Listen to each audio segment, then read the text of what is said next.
Em momento algum que eu iria, em 4 momentos, pregar nesse mês no livro de Samuel. Não era a minha ideia, eu não estou expondo o livro de Samuel, mas o meu coração se agarrou muito naquilo que nós já conversamos aqui a respeito de Eucana, Diana e Samuel.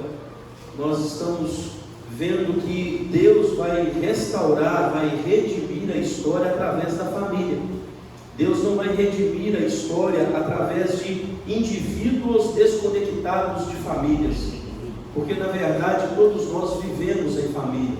Então toda hora que a gente olha para a Bíblia, Deus está movimentando alguma coisa e Ele intervém na história através de uma família que vai ser usado para mudar aquele quadro daquela geração. E a família de Ana foi isso. Na pessoa de Samuel, nós vemos Deus agindo e interferindo na história que estava muito complicada lá no meio do povo dele mesmo em Israel.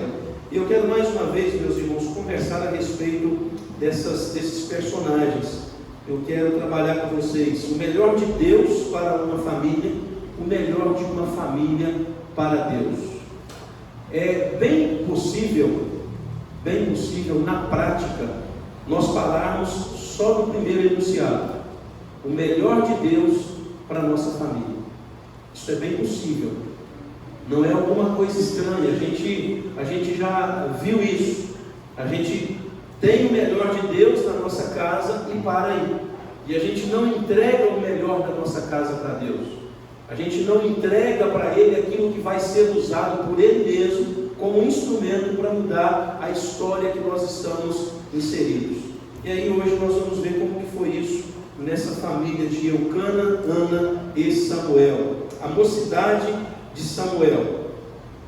Diz assim o verso 18: Samuel ministrava perante o Senhor, sendo ainda menino, vestia de uma estola sacerdotal de linho. Sua mãe lhe fazia uma túnica pequena, e de ano em ano lhe a trazia quando com seu marido subia a oferecer o sacrifício anual. Eli abençoou a Eucana e a sua mulher e dizia: o Senhor te dê filhos desta mulher, em lugar do filho que devolveu ao Senhor.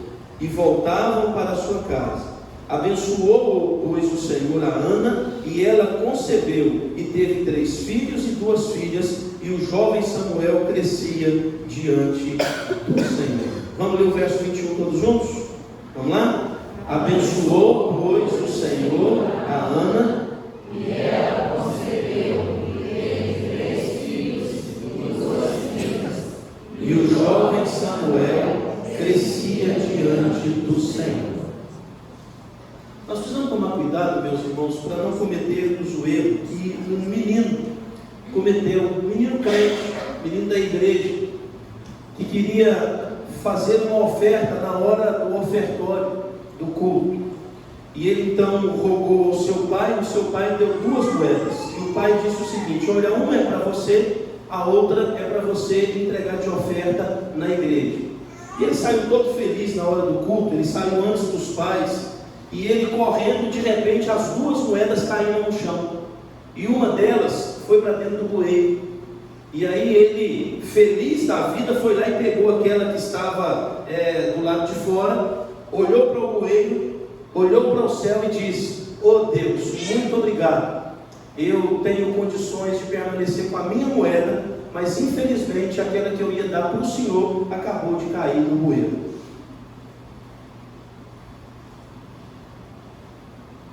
Às vezes é assim que a gente faz. Por que não foi a dele que caiu no bueiro?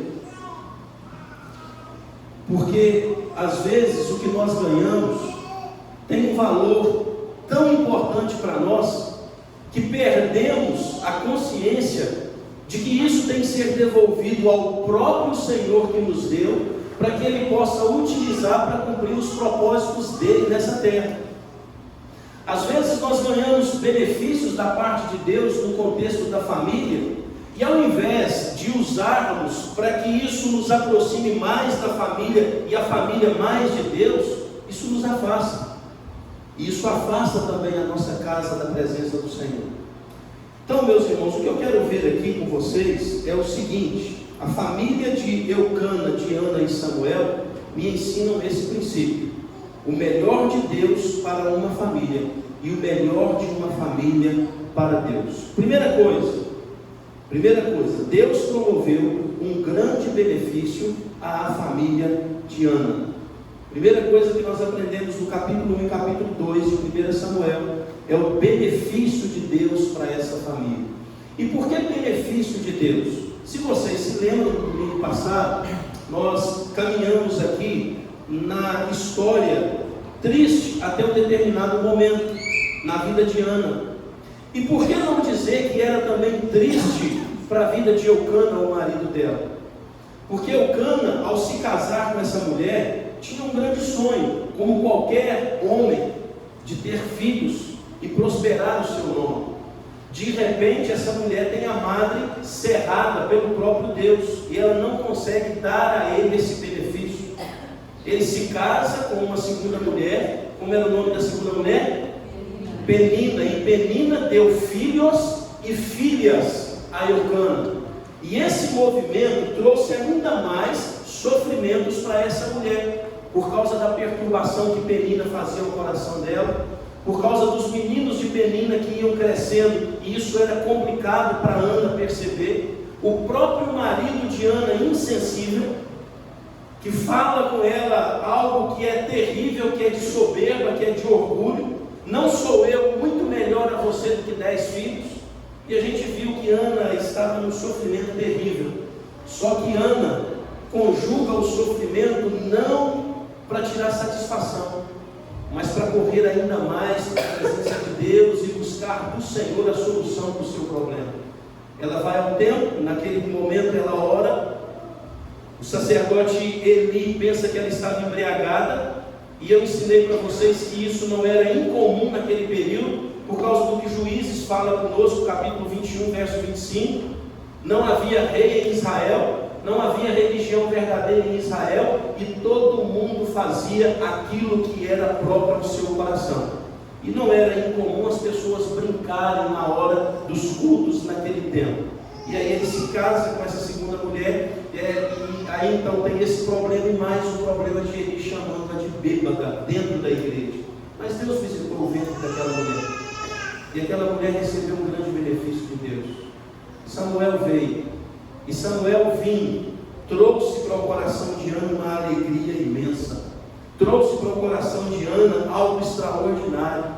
Consequentemente, meus irmãos, o coração de Eucana também se alegrou. Porque se você se lembra, no capítulo 1, quando eles iam para Siló, ao templo, para adorar, era comum o marido entregar à esposa algo para que ela pudesse sacrificar. E ele dava para Penina uma porção, mas para Ana ele dava a porção dobrada, porque ele muito lhe amava. Ou seja, o sofrimento de Ana era o sofrimento também de Eucana. Aí vem o benefício do filho, e aquela família agora então tem essa grandeza de completude no contexto do lar. E meus irmãos, se você pensar nisso, surge uma pergunta para mim e para você: quais são os benefícios que Deus te deu e que Ele continua entregando a você no contexto de família? Olha quantas coisas Deus tem beneficiado a sua casa, quantas coisas Deus tem beneficiado a sua própria vida. Se você já é casado, Ele te deu uma esposa, te deu um esposo. Ele conjugou a vontade estabelecida no ato da criação como um ponto ápice daquilo que Ele fez em 6 dias na sua história, dando a você uma companheira para você chamar de osso do meu osso, carne da minha carne. O seu nome será valor, porque de mim você foi tomado. Você recebeu uma esposa. E aí quando vem os filhos, meus irmãos, o benefício dos filhos, a alegria dos filhos, você podendo educá-los, você podendo conviver com eles. Eu ontem fui na casa do seu Ovídio, fiz a rodada aí de levar a Santa Ceia às pessoas que não têm condições de vir à igreja. Eu fui à casa do seu Ovídio e da Maria, e lá estava a Amélia. A Amélia é a netinha do seu Ovídio e da Maria, tem 4 meses de idade. A Isadora, a mãe da Amélia, estava viajando, e aí eu fui lá orar com aquela criancinha. Meus irmãos, que perfeição! Que menininha mais linda, mais perfeitinha. E havia a possibilidade dela ter algum problema depois do nascimento. E aí a Maria disse que oraram e louvado seja Deus, ela veio com uma saúde intacta, perfeita e crescendo dia a dia. E uma menina linda, uma menina que você vê a expressão de uma alegria dentro daquela casa. Quando você olha para uma criança, a nossa igreja é cheia de crianças menores, crianças recém-nascidas, que coisa boa na vida da igreja, que coisa boa ouvir a voz das crianças na hora que nós estamos num momento engorda. Meus irmãos, o benefício da igreja na sua casa, você já parou para pensar nisso? O benefício que é o seu filho sair daqui agora junto com a Gabriele e aprender do Evangelho, aprender das Escrituras Sagradas. O benefício que é dessa comunhão dos santos, de uma família orar pela outra família. O momento que o João fez conosco aqui, de eu poder colocar a mão nos meus e apresentá-los a Deus, sabendo que Deus nos ama e Ele tem cuidado de nós. Quem aqui não sabe para onde vai amanhã cedo porque está completamente perdido na questão profissional? Levanta a mão para mim. Não sabe onde vai arranjar dinheiro para comprar o pão de cada dia, não sabe onde vai trabalhar, está com dívidas para lá de impossíveis de serem sanadas. Quem é aqui que vai voltar para casa e não tem lugar para dormir? Quem aqui não tem um aconchego para se colocar debaixo dele e ter a paz da noite? Meus irmãos, se nós formos contabilizando os benefícios que temos, você vai ver que Deus nos ama e Ele nos ama profundamente, e Ele revela esse amor em coisas que são palpáveis para nós. Eu fico pensando quando Ana teve aquele milagre. Eu fico pensando, meus irmãos, quando Jesus ressuscitou a filha de Jairo. Eu fico pensando quando Jesus vai fazendo todos os benefícios no contexto da família, como foi em Zaqueu. E aí Deus revelando a sua misericórdia, revelando a sua bondade nas famílias que Ele quer salvar, nas famílias que Ele quer transformar. Louvado seja Deus que a minha família e a sua, aqui nessa noite, pode dizer que nós somos amados do coração do nosso Deus, e Ele tem nos dado muitos benefícios. Louvado seja o nome dEle. Não nos falta nada. Não nos falta nada. Tudo que a gente precisa, Deus se movimenta e chega. Quando eu não dou conta de resolver por mim mesmo, eu tenho a igreja do meu lado. Quando alguma coisa sai do controle, eu tenho pessoas para chegarem perto de mim, acolherem a minha dor, acolherem a minha situação, a adversidade, e dizerem: eu estou com você, nós vamos caminhar juntos, nós vamos para frente. E a gente vai rompendo em fé, a gente vai rompendo segundo a vontade de Deus. Meus irmãos, quantas coisas boas Deus não fez por você só no dia de hoje? Só no dia de hoje. Quantas coisas Deus não fez de bondade sobre a sua vida? Mas eu quero gastar um pouquinho de tempo agora no segundo movimento. Não é novidade para nós que Deus traz muitos benefícios para a nossa casa. Agora, o segundo movimento é: a família de Ana viveu para os propósitos de Deus. Deus dá o melhor à família de Ana. Ana, com a sua família, vai dar o melhor que ela tinha para a glória de Deus. E aí, meus irmãos, eu quero ler com você o verso de número 18. Olha aí na sua Bíblia. Vamos ler juntos comigo o verso de número 18? Vamos lá? Samuel ministrava perante o Senhor, sendo ainda menino, vestido de uma estola sacerdotal de linho. Presta atenção. No movimento da família de Ana, você vai ver os três entregando para o Senhor o melhor que o próprio Senhor tinha dado para eles. Isso começa com Ana, porque ela ora, clamando a Deus pelo milagre do filho, da gestação, e ela recebe esse milagre, mas ela faz um voto, no escopo, no esboço da sua oração: se o Senhor se lembrar de mim e me der um menino varão, eu o devolverei para os trabalhos da tua casa. E o menino varão chegou Samuel. O que é que Ana fez? No tempo correto, ela devolve Samuel ao Senhor, levando-o ao templo e permitindo que ele fosse cuidado pelo sacerdote Eli.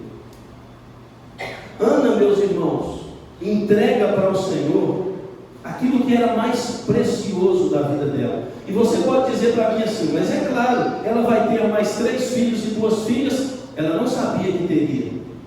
Para ela já tinha sido a completude de alegria ter recebido apenas Samuel.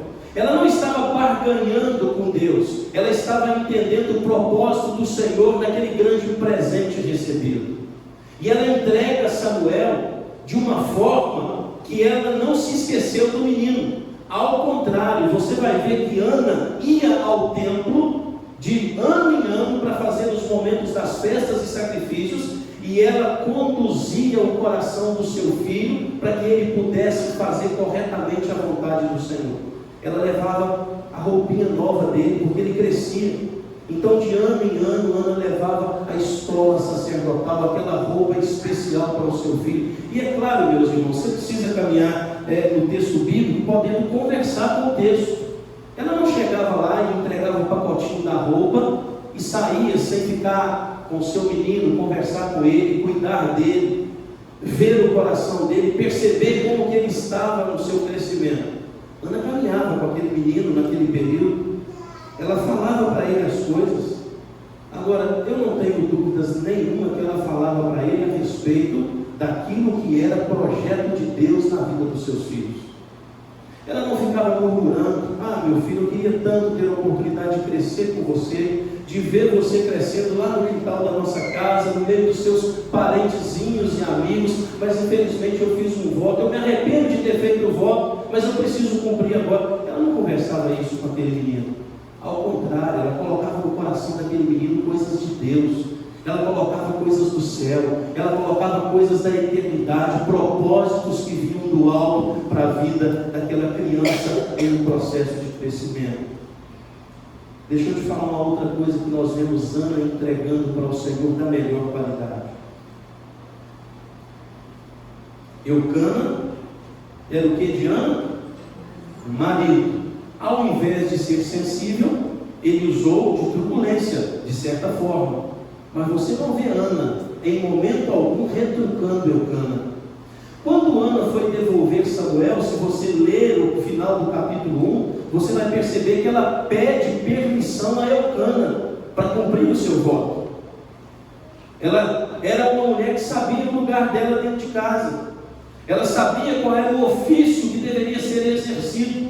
E era o ofício da submissão. Era o ofício de entender que o marido era a autoridade de Deus sobre a vida dela. E você percebe que Ana, ela carrega o perdão na sua alma. E perdão é você, muitas vezes, ser colocado numa situação adversa pela maldade de alguém e você conseguir continuar sem nenhum tipo de murmuração, sem nenhum tipo de praguejamento. O que Eli falou para Ana quando ela estava orando? O que Eli falou para Ana quando ela estava orando? Que ela estava bêbada, embriagada. Ana está devolvendo o filho dela aos cuidados de quem?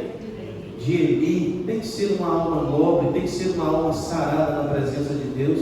Ela entrega o melhor da sua vida devocional ao Senhor. Ela está cuidando de Eucana, o seu marido, e cuidando de Eli, o sumo sacerdote. Por quê? Porque ela está devolvendo o melhor que ela era e o melhor que ela tinha para Deus. Agora, e Eucana? E Eucana, o que ele está fazendo? Ele está permitindo, porque ele também entendeu a grandeza espiritual da esposa, e ele responde para Ana assim: Ana, se você entende que deve ser devolvido um menino para o Senhor, ser conduzido até o templo para o sumo sacerdote, que seja feito segundo a tua palavra. Olha a capacidade de Eucana perceber o presente de Deus.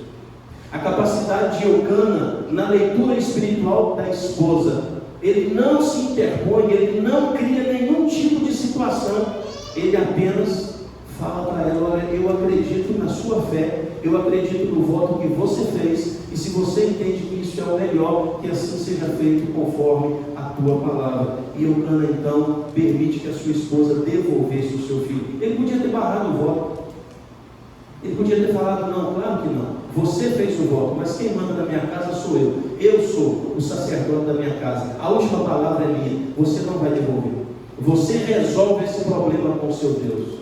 Ele não faz isso, ele permite a entrega daquele menino para o trabalho do Senhor. Meus irmãos, uma outra coisa, aí eu quero que você olhe para mim aqui, porque eu vou terminar com Samuel, mas eu tenho uma outra coisa.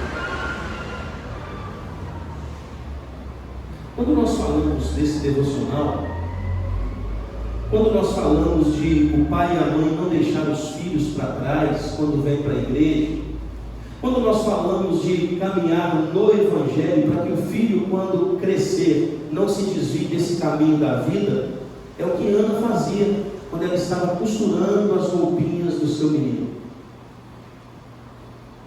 Como que Ana costurava as roupas do seu filho para entregar para ele meses depois? Eu penso, lembrando da minha mãe, quando eu, distante do Evangelho, não era o caso de Samuel, mas quando distante do Evangelho, eu lembro da minha mãe orando, quando eu chegava de surpresa e ela estava fazendo comida ao fogão. Eu lembro da minha mãe orando quando ela estava lavando as roupas, tanto minhas quanto dos meus irmãos. Eu lembro da minha mãe colocando a mão sobre a cabeça de todos os 4 filhos e consagrando a vida deles ao Senhor.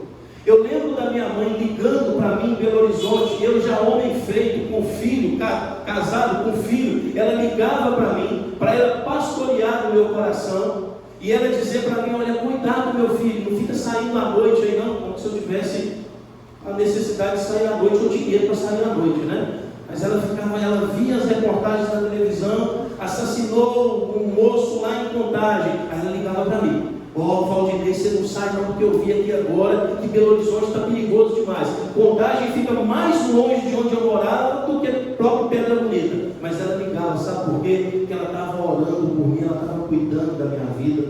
Até hoje ela faz isso. Essa semana eu dei um pulo lá em Pedra Bonita, e aí eu cheguei subindo as escadas correndo e abrindo a porta de qualquer jeito. Ela estava fazendo comida, quase que a bichinha desmaiou. Mas quando ela me viu, ela me deu um abraço, sabe aquele abraço de mãe? Aquele abraço, e ela, eu não sei, eu quero acreditar que era verdade, mas ela falou comigo assim: como é que você chegou aqui agora? Eu estava acabando de fazer uma oração pela sua vida. É o tempo todo. Eu penso que assim era Ana, costurando as roupinhas do seu filho. Oh Deus, agracie o coração de Samuel para ele não desviar dos caminhos do Senhor, investindo espiritualidade na vida do filho. Às vezes, meus irmãos, nós estamos correndo tanto que nós estamos esquecendo dos nossos filhos pelo caminho. Às vezes nós estamos tão preocupados com coisas menores, que aquilo que é de importância, não temos o melhor tempo para oferecer. Às vezes nós não nutrimos o nosso casamento, nós não nutrimos aquilo que tem que ser um relacionamento bom dentro da nossa casa. Por quê? Porque nós estamos preocupados demais com pormenores, enquanto Ana estava preocupada com o coração de Samuel quanto aos propósitos de Deus. Dê ao seu filho temor a Deus e ele será bem sucedido em qualquer coisa que ele fizer. Agora, não dê ao seu filho respeito ao nome de Deus, e ele pode ter o maior diploma do nosso país, e ele não vai viver segundo os princípios do Evangelho. E eu vendo Ana costurando essas roupinhas de Samuel, eu fico pensando quantas orações ela não fazia pela vida daquele menino. Como nós estamos orando com e pelos nossos filhos, meus irmãos. Como vai chegar na vida na hora dos filhos aí, eu vou terminar com os filhos, mas com pouco. Pai, mãe, olha para mim aqui, em nome de Jesus. Gaste o melhor do seu tempo com a vida dos seus filhos, porque os tempos são maus e estão covardemente tentando tomar o coração dos nossos filhos do Evangelho e da nossa casa. Abre parêntese aqui, talvez você não pesquisa, eu tenho sempre esse cuidado de pesquisar. Foi indicado agora pelo presidente do nosso país figuras que serão chefes maiores da educação durante os próximos 10 anos. Essas figuras são contra oração na escola, essas figuras são contra a escola militar, essas figuras são contra qualquer tipo de investimento da família nos princípios que a Escritura Sagrada tem para eles. A ideia é pegar esse negócio de país laico, mas falar só aquilo que eles querem para os nossos filhos dentro da escola. Fecha parêntese. O quanto nós estamos nos preocupando em observar o que os nossos filhos estão estudando hoje em dia. O quanto nós estamos, meus irmãos, dando aos nossos filhos a leitura da palavra do Senhor na nossa casa. Às vezes, nós vivemos muito para contenção. Grave o que eu estou te falando aqui. Nós vivemos muito para contenção e pouco para prevenção. Nós não prevenimos. Nós precisamos reagir a algum problema que vem. Nós tivemos uma palestra na sexta-feira agora, via CMDCA, que é um conselho que nós temos na nossa cidade. Eu tenho sido presidente dele. Aí tinha lá conselheiros tutelares, tinha lá psicólogos do CRAS, do CREAS, tinha lá pessoas da educação, e a palestrante veio lá de Manhuaçu, e a palestra era com relação a questão dos crimes de abusos sexuais com relação à criança e pré-adolescência. Meus irmãos, elas contaram cada caso, elas contaram cada situação de sonhos que estão sendo arrancados de meninos e meninas antes dos 10 anos de idade. Mostraram algumas fotos para nós lá que você não consegue ver, tamanho a brutalidade do pecado contra os nossos filhos hoje em dia. Meus irmãos, o tempo é mau, é desgastoso, o tempo é complicado. Escuta o que eu estou falando para vocês desses últimos cultos aqui na nossa igreja. Nós precisamos fazer o que Ana fez sobre a vida de Samuel, e isso com urgência, dar aos nossos filhos o melhor do Evangelho. Mas presta atenção, você não consegue dar nada que você não tenha. Você não consegue ofertar a alguém aquilo que você não possui. Para você dar a Bíblia ao seu filho, você precisa conhecer a Bíblia. Para você dar oração ao seu filho, você precisa ser uma pessoa da oração. Para você entender ao filho a ideia de importância da igreja, você tem que ser apaixonado pela igreja de Cristo. Você tem que ser alguém que trabalha diante dos olhos dos seus filhos. Os seus filhos não podem ver você parado na igreja de Cristo. Eles têm que ver vocês sangrando pelo nome de Jesus Cristo.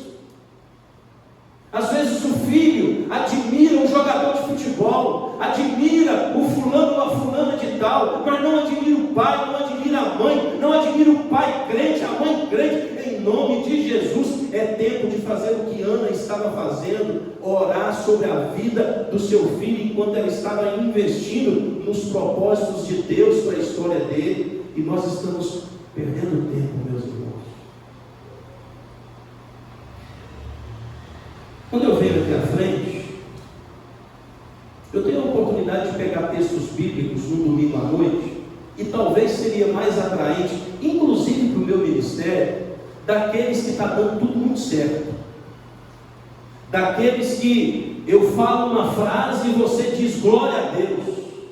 Daqueles que a prosperidade é o ponto alto daquilo que eu estou pregando. Mas, meus irmãos, eu não penso que é o momento, ao termos o tema família, de vermos alguma coisa apenas que está dando muito certo. Eu tenho uma impressão que nós precisamos utilizar a semana do clamor e dobrar o nosso joelho e pedir perdão para Deus pelos erros cometidos. Eu tenho uma impressão que é tempo de voltar para dentro de casa. Me escuta, mulher.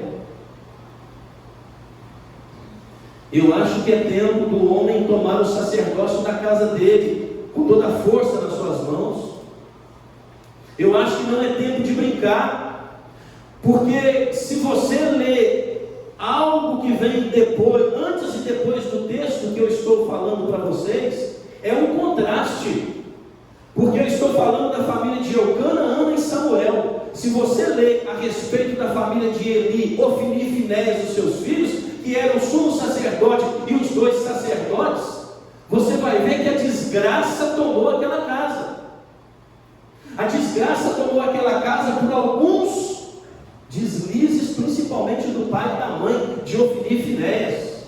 Agiram com mão branda, agiram despretensiosos, e quando foram perceber, os 2 sacerdotes, sabem o que estavam fazendo? Lá no templo, pegando carne que não poderiam pegar, porque a gordura era sacrifício a Deus. Eles estavam tomando a força.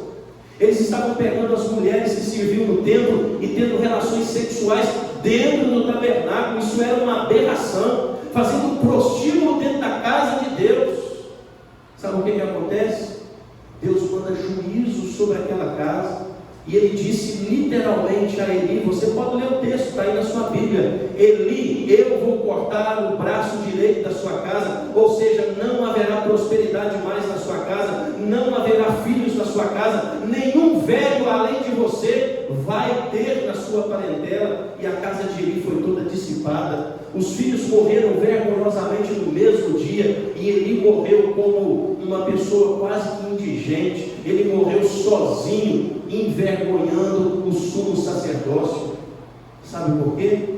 Porque não agiu como deveria ter agido. E nós precisamos, meus irmãos, em nome de Jesus, olha para mim, e eu estou olhando para o espelho aqui. Nós precisamos agir com responsabilidade sobre a nossa casa. Eu como marido, a minha esposa como esposa e mãe, nós precisamos agir com responsabilidade. Senão, nós vamos chorar amargamente como Eli chorou ao saber que os filhos haviam morrido. Ana dava o melhor que ela tinha para o seu menino. E Samuel? Samuel estava sendo educado por Eli. E a casa de Eli, eu acabei de narrar para vocês a complicação que estava. Samuel via Ofni e Finéias fazendo tudo o que fazia. Mas o texto narra que, desde um primeiro momento, Samuel ministrava ao Senhor e crescia em graça e conhecimento. Samuel poderia ter pegado outro caminho. Os filhos de Eli estão fazendo daquele jeito, eu também tenho o direito de fazer igual. Afinal de contas, se ele não educa os filhos, ele não tem o direito de educar o meu coração. Vou fazer do jeito que vier na minha telha. Não. Samuel entendeu o propósito de Deus desde pequenininho. Talvez Isabela, um pouco antes da sua idade, talvez na idade do Lourenço, 10 anos, Samuel já havia entendido o propósito de Deus. E eu fico pensando, meus irmãos, como que esse menino tratava os pais? Quando a mãe chegava para presenteá-lo, como que ele tratava a mãe? Quando Eli ficava perturbado pelo pecado dos seus filhos, eu fico pensando Samuel conversando com Eli, ainda na tenra idade, ainda novinho. Só que abra os ouvidos aqui para você, talvez comungar com essa mesma percepção que eu tenho. A gente às vezes está pensando que o Evangelho deve ser ensinado e cobrado dos nossos filhos quando eles estiverem lá dos 15 anos à frente. Às vezes nós não estamos falando com os nossos filhos na responsabilidade que eles têm desde sempre com relação ao Evangelho.